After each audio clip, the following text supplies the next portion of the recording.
Hello friend, good morning. আশা করি তোমরাও খুব ভালো আছো, আমিও খুব ভালো আছি। তো আজ ভোরই ঘুম থেকে উঠে পড়েছি, কারণ আজ মহালয়া। তোমাদেরকেও জানাই মহালয়ার প্রীতি শুভেচ্ছা। তোমাদেরও মহালয়ার দিনটা যেন খুব খুব খুব ভালো কাটে। মহালয়া মানেই দেবীপক্ষের শুরু, মহালয়া মানেই দেবীর চক্ষুদান। মহালয়ার দিনটা আসলে মনে যেন একটা আলাদা আনন্দই উপভোগ করা হয়।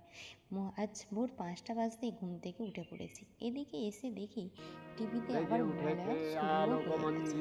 মহালয়াটা দেখতে দেখতে মনে হলো বাইরে যাই।